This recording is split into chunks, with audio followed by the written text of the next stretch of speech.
Hey everyone, आप सभी का स्वागत है हमारे यूट्यूब चैनल में। तो जैसा कि हमने लास्ट एपिसोड में देखा था कि जेन पे एक स्नीकर अटैक करता है अपनी गन से, लेकिन जेन अपनी थंडर पावर से उस गोली को ही नष्ट कर देता है।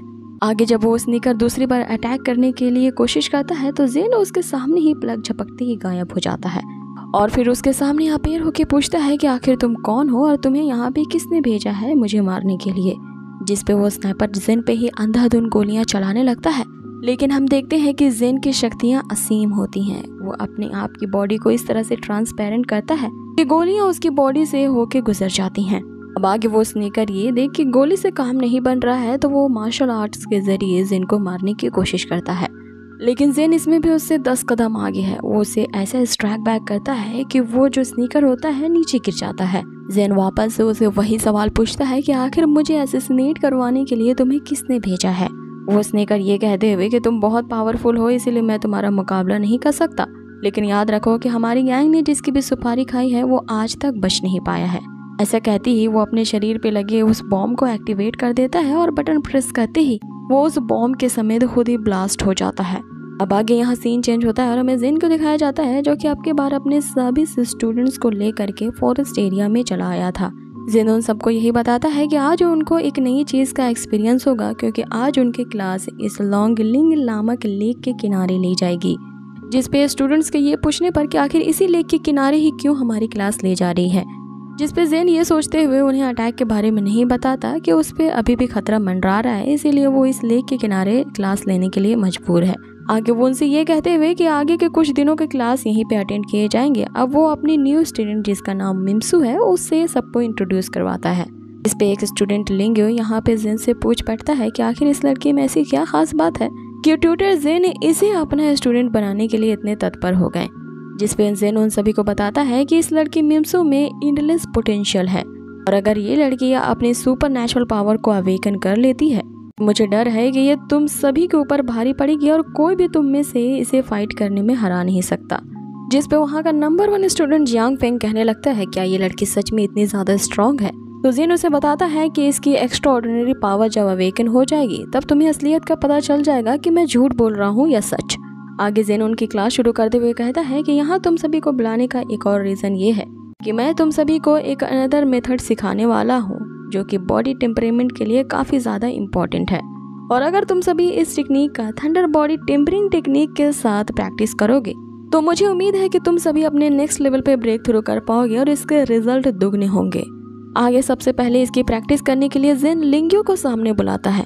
जिस पे लिंग्यो को लग रहा होता है कि आज उसे कुछ धमाकेदार सीखने को मिलेगा, लेकिन जेन उसे ये कहता है कि तुम्हें एक पोजीशन में बैठना है और ये पोजीशन किसी पागल कुत्ते जैसी होने वाली है कि वो जैसे ही किसी को देखे वो काटने के लिए उतारू हो जाए। जिस पे लिंग्यो कहने लगता है कि मैं आपका मतलब समझा नहीं, पागल कुत्ते के जैसे मतलब कैसे बैठना है। जिस पे जेन उसे कहता है कि लगता है कि तुम शायद इस टेक्निक को सीखना नहीं चाहते तो तुम यहाँ से जा सकते हो और तुम्हारी बॉडी के जो ये स्पेशल बनावट है अगर इससे तुम एक ऑर्डिनरी प्रैक्टिस जारी करते हो तो इसकी एफिशिएंसी को बढ़ाने के लिए तुम अगर 50 या 60 साल भी कड़ी मेहनत करते रहो तो तुम उस ब्रेक थ्रू तक नहीं पहुंच पाओगे जो इस प्रैक्टिस से करने पे पहुंचोगे। अब ये सुनते ही लिंग्यो बेचारा डर के मारे एक कुत्ते की पोजीशन में बैठ जाता है और वहाँ पे भौंकना शुरू कर देता है। जिस पे जेन उसकी पोजीशन को सुधारते हुए कहता है कि तुम्हारी पोजीशन प्रॉपर नहीं है, तुम्हें अपने बट को और ऊपर उठाना होगा। इधर लिंग्यो को ये सब करते हुए बहुत ही एम्बैरेसमेंट हो रही होती है और सारे दूसरे स्टूडेंट उस पे हंस रहे होते हैं। लेकिन अब उनकी भी बारी थी। जेन उनके पास भी एक एक करके आता है। सबसे पहले वो लिंगर के पास आता है जिस पे लिंगर डर के मारे कहने लगती है कि मुझे इस पागल कुत्ते की तरह से नहीं बैठना है। जिस पे जेन उसे कहता है कि तुम्हें डॉग की तरह नहीं बैठना है बल्कि तुम्हें एक बिल्ली की तरह एक्ट करनी है जो कि अभी अभी एक चूहा पकड़ने के लिए जा रही है। अब आगे यहाँ जेन जियांग फेंग को किसी ईगल की तरह विंग्स को फैलाने के लिए पोजीशन देता है। तीसरा स्टूडेंट बो होता है जिसे किसी टाइगर की तरह जो कि एक ऊंचे पहाड़ से नीचे आ रहा है ऐसा इमिटेट करने को कहता है। चौथी वो टोपी वाली लड़की होती है जिसे जेन एक पॉइजनस स्नेक की तरह नकल करने को कहता है। पांचवी स्टूडेंट यहाँ पे लैन होती है जिसे जेन एक रैबिट की तरह इमिटेट करने को कहता है जो कि एक जमीन में गड्ढा खोद रहा है। और आगे वो मिम्सू को एक बंदर की तरह ट्री से लटकने को कहता है। और सबसे लास्ट में उसके स्टूडेंट गुहान की बारी आती है जिसे वो स्कॉट पोजीशन में बैठने को कहता है, वो भी एक जंगली सुअर की तरह। जैसे गुहान इस जंगली सुअर वाली बात सुनता है वो जेन से कंप्लेन करने लगता है कि सबको इतने अच्छे अच्छे एनिमल्स की तरह इमिटेट करने को कहा गया और उसे एक जंगली सुअर की तरह से करना है, तो ये तो उसके साथ नाइंसाफी हो गई। जिस पे ज़ेन उसे ये जवाब देता है क्योंकि मेरे हिसाब से जंगली सुअर ही तुम्हारे लिए बेस्ट एनिमल रहेगा। आगे वो सभी से कहता है कि जैसा मैंने कहा है सभी लोग बिल्कुल उसी तरह से प्रैक्टिस करो और इसी पोजीशन में रहते हुए तुम्हें थंडर बॉडी टेम्परिंग टेक्निक की प्रैक्टिस करते रहनी है और उस वक्त तक तुम लोगों को नहीं रुकना है, ना ही अपने आप को किसी भी तरह से डिस्ट्रैक्ट करना है जब तक कि तुम अपने नेक्स्ट लेवल पे ब्रेक थ्रू नहीं कर पाते। आगे सभी स्टूडेंट अपने अपने बताए गए पोजीशन के स्टेट में प्रैक्टिस करने लगते हैं और दूसरी तरफ हम ज़ेन को देखते हैं जो कि आराम से उन्हें ऑब्जर्व कर रहा होता है कि तभी वहाँ पे मोजी भी आ जाती है, जिसे देखते ही ज़ेन उससे कहता है कि तुम सही टाइम पे आई हो, जाओ तुम भी इनकी तरह ही पिकाओ के पोजीशन में इमिटेट करके प्रैक्टिस करो। जिस पे मोजी उसी के सामने बैठते हुए कहती है कि मुझे नहीं लगता कि कल्टीवेशन करने का ये तरीका जो तुम इन्हें सिखा रहे हो वो सही है। जिस पे ज़ेन उसे बताता है कि ये मेरी एक एक्सक्लूसिव ट्यूटरिंग मेथड है और अगर कोई आउटसाइडर इसे लर्न करने की कोशिश भी करे तो मैं उसे नहीं सिखाऊंगा, ये सिर्फ मेरे स्टूडेंट्स के लिए ही है और अगर तुम्हें इसकी पावर को देखना है तो तुम खुद प्रैक्टिस करके इसे क्यों नहीं आजमाती। जिस पे मोजी ये जवाब देती है कि मैं खुद यहाँ पे बैठ के इंतजार करूंगी और देखूंगी कि ये मेथड वाकई में सही है कि नहीं, तब मैं तुम्हारी इस यूनिक मेथड को जरूर ट्राई करूंगी।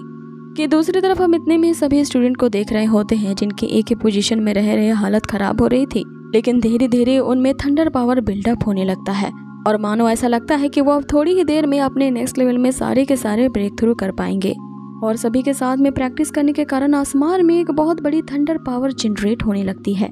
अब ये देखते ही ज़ेन भी मोजी को ये ऑफर देता है, क्या तुम भी इनकी तरह कल्टीवेट करना चाहोगी। जिस पे मोजी ये कहते हुए इनकार कर देती है कि वो इस तरह के कल्टीवेशन पोस्चर को बिल्कुल भी टॉलरेट नहीं कर सकती। जिस पे ज़ेन कहता है कि तो फिर ठीक है, बाद में तुम ऐसा सोच के मत पछताना कि अगर मैंने भी प्रैक्टिस कर ली होती तो मैं भी अपने नेक्स्ट लेवल पे जा पहुंचती। इधर दूसरी तरफ हमें दो और स्टूडेंट को दिखाया जाता है जो कि एकेडमी के ही स्टूडेंट होते हैं और इन दूसरे स्टूडेंट को इस तरह से अजीब सी हरकतें करते देखते वो उनका मजाक उड़ाते हैं। साथ ही वो इनका वीडियो भी रिकॉर्ड करने लगते हैं ताकि पूरे एकेडमी में इनके इस तरह के पोजीशन से कल्टीवेट करने के मेथड के बारे में खिल्ली उड़ सके और सभी इनका मजाक उड़ा सके। साथ ही सभी लोग ड्रैगन स्लेइंग डिपार्टमेंट के इस ड्रामा को देख करके इनकी काफी बेइज्जती होगी और सभी लोग फिर इन्हें बुली करने लगेंगे। कि इतने में वहाँ पे हम देखते हैं कि मिस्टर लूशन अपनी सेक्रेटरी के साथ आते हैं जो कि इस पूरे ड्रामे को देख करके यहाँ पे ज़ेन पे भड़कने लगते हैं कि आखिर ये ड्रैगन स्लेइंग डिपार्टमेंट का क्या ड्रामा चल रहा है। इसी तरह से अगर तुम इनसे प्रैक्टिस करवाते रहे तो हमारी एकेडमी का नाम खराब होगा। जिस पे ज़ेन उनसे उनकी आवाज़ नीचे करने को कहता है ताकि उसके स्टूडेंट्स डिस्टर्ब ना हो सके, जिससे उनकी प्रैक्टिस में बाधा डलेगी। अब यहाँ पे इन दोनों के बीच बहस शुरू हो जाती है। जो मिस्टर लोशन होते हैं वो ज़ेन को ये धमकी दे रहे होते हैं कि ड्रैगन स्लेइंग डिपार्टमेंट की कंट्रोल और भागदौड़ अब भी मेरे हाथों में है, इसलिए मैं तुम्हें ये ऑर्डर देता हूँ कि अभी के अभी तुम अपने सारे स्टूडेंट्स को ले करके वापस से क्लासरूम में चलो। जिस पर ज़ेन उनसे कहता है कि मेरे सारे स्टूडेंट अब ब्रेक थ्रू करने के एकदम कगार पे हैं, इसीलिए कोई भी उन्हें इंटरप्ट नहीं कर सकता। जिस पे मिस्टर लोशन उससे पूछने लगते हैं कि मुझे तो नहीं लगता कि तुम्हारा कोई भी स्टूडेंट यहाँ पे ब्रेक थ्रू कर पाएगा। कि इतने में हम तभी जियांग फिंग को देखते हैं जिसकी बॉडी से असीम ऊर्जा रिलीज होने लगती है। अब इस बात से गुस्सा होते हुए ज़ेन मिस्टर लोशन को कहने लगता है कि आपके इसी बकवास के कारण मेरे इस स्टूडेंट का ध्यान भटक गया है और अब उसे अपनी प्रैक्टिस शुरुआत करनी होगी। आगे मिस्टर लोशन यही नहीं रुकते, वो सारे स्टूडेंट को वही ऑर्डर देने लगते हैं कि मैं तुम्हारा सुपीरियर होने के नाते तुम्हें ये ऑर्डर देता हूँ कि तुम अभी के अभी सभी लोग क्लासरूम में चलो और अपने आप को इस तरह से यहाँ एम्बैरेस करने की कोई जरूरत नहीं है। अब ज़ेन उन्हें ऐसा करने से रोकता है, जिस पे मिस्टर लोशन कहते हैं कि अब मेरे पास कोई चॉइस नहीं है कि मुझे तुम्हें ही पनिश करना होगा। जिस पे ज़ेन उनसे कहता है कि यहाँ इनका मेंटर होने के नाते फ्यूचर में इनकी जो भी रिस्पॉन्सिबिलिटी है मैं यहाँ लेने को तैयार हूँ और इसके लिए मिस्टर लोशन मुझे जितनी भी स्ट्रेंथ के साथ पनिशमेंट देना चाहते हैं मैं उसके लिए बिल्कुल तैयार हूँ। जिसमें मिस्टर लोशन के ये कहते हुए कि तुम्हें क्या लगता है कि मैं तुम्हारे साथ कुछ नहीं कर सकता क्योंकि तुम्हारे पीछे उसी वाइस प्रेसिडेंट डीन का हाथ है, तो तुम यहाँ पे बहुत बड़ी गलतफहमी में हो। अब यहाँ ज़ेन को ये धमकी देते ही इस एपिसोड को यहीं फिनिश किया जाता है। सो गाइज, आप लोगों को आज का एपिसोड कैसा लगा मुझे कमेंट बॉक्स में ज़रूर बताएं और बहुत ही जल्द मिलूंगी इसके नेक्स्ट एपिसोड के साथ। Till then take care, stay healthy, bye.